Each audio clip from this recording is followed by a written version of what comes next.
Do you want to record your voice, your instrument, maybe even produce your own music, but you just don't know where to start? Good news! It's easier and cheaper than you think. In this video, we'll go through the 7 things you need to record or produce music at home. I'll show you affordable entry-level products, my recommendations, plus we'll use these things to transform this little desk into a beautiful tiny home studio space. Step by step, so you can follow along and start recording and producing right away. Ready? Let's go!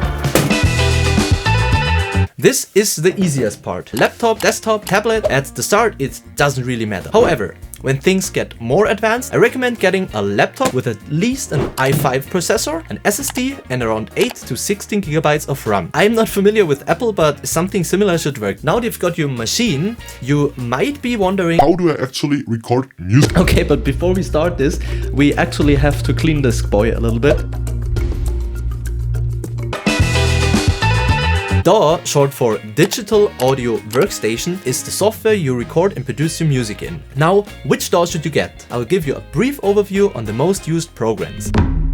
Personally, I've been using almost all these DAWs and ended up on Cubase. For me, it just gives the most flexibility in terms of personalization, and it just comes with a lot of great plugins. If you not only want to record your music, but also film yourself while recording in high quality, I found an awesome free tool. More on that later in this video. Let's give the thing over to Leo. I'm not going to do this. Just cut.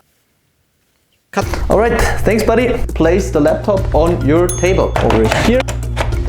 Voila! So now that we have the laptop in place, we are opening up our DAW. The machine and the DAW is ready. With the machine in place, we are only one step away to your first recording. But before we get to the microphone, the interface converts an analog signal into a digital signal and vice versa. Interfaces are available in all price ranges. A good starting point is around 100 to 200 euros. A great interface I can recommend is actually not this one. The Audient ID14. It's the little brother of the ID44 that I use in my studio. For the price range, I think it has incredibly good audio converters. So let's give that interface to Leo. I'm not doing this. One time, okay? Try it. We got the interface. We're plugging in the USB-C connector. Some interfaces do have like an external power, but most of the interfaces just work like this. For the interface to work, you have to download the driver from the manufacturer's website. In your DAW, you will find something like Studio Setup. You select the driver. Now that your interface is ready, we're finally there.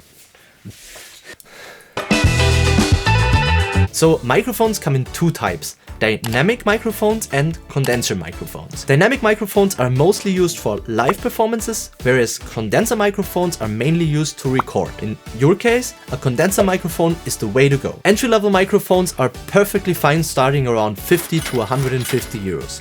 Microphones often chosen in this price range are the ones from Rode. However, there are countless microphone options and price ranges, so that's why I'll be releasing a video comparing the different microphone price ranges. Feel free to subscribe if you don't want to miss that out. Let's give this microphone over. You already know that I'm not going to. I got this microphone. When you connect the microphone to the interface, one thing you have to make sure, the phantom power is turned off. This part of the cable into your microphone. This part in here. Turn on the 48 volt. Now that you have your beautiful recording, you might be wondering, how do you actually hear what I've sung? To play something back, you need either speakers or...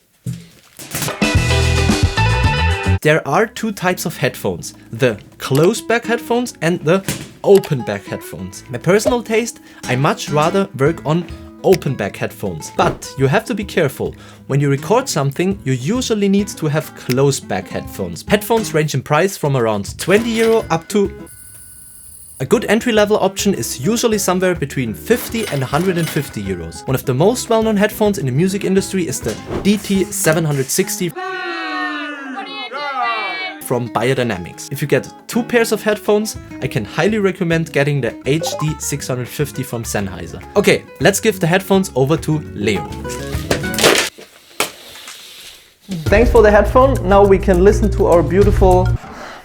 I don't know if I want to listen to this actually. Just plug it in and... Let me quickly note that I linked the products I mentioned in the pinned comment. I'm not sponsored by any brands and have bought everything with my own money. However, if you buy something through these links, you support my work. Thank you so much for considering, and let's get back to the video.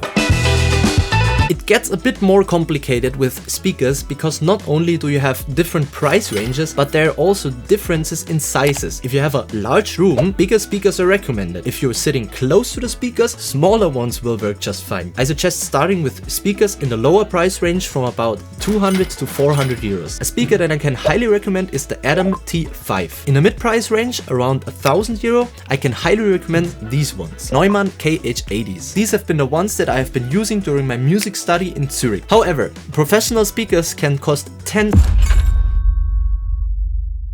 But before you make that leap, it's important to first improve the acoustics of your room. There's a free option to use to improve your acoustics that you might already have at home, but more on this later. Okay, let's bring these buddies to Leo. And no, I will not throw them. Thanks for not throwing them. Here we go. One. Here we go. Number 2. The power cables already come with your speakers. What you might have to get is a cable to connect your speakers to the interface. Now that the power cables are connected, we are going to connect the signal cables. Right. We can turn them on and listen to our beautiful song. Here we go. Okay, before we go further, let me quickly share that awesome tool that I found for filming. There's a software usually used to share camera and screen called OBS. A few months ago, I've discovered you can set it up to work with your audio interface. You can use your internal laptop camera or an external camera to connect to your machine. You get a video with the professional sound from your interface. And the best part, it's completely free. But let's get back to the 7 things. And the last one is...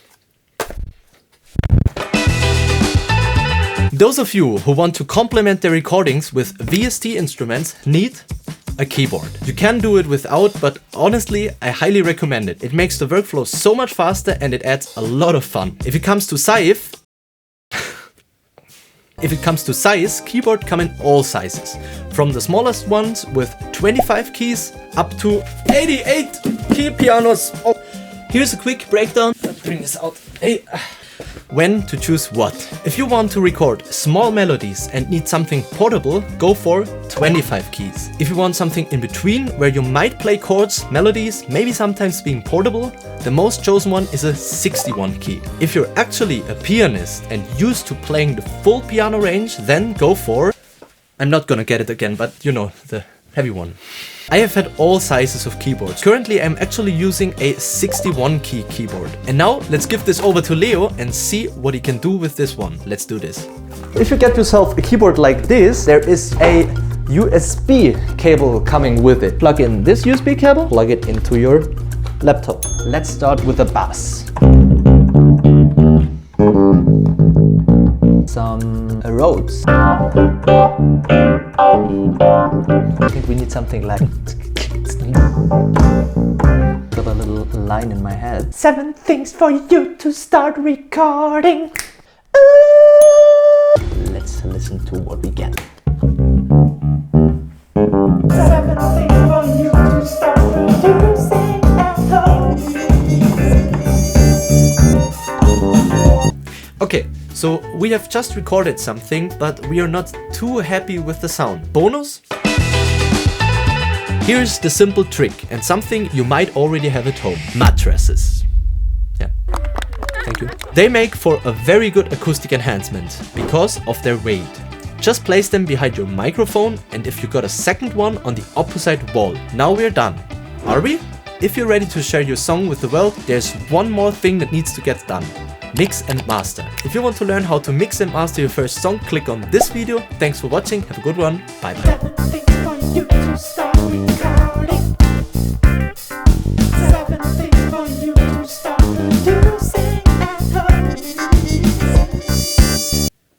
Sorry.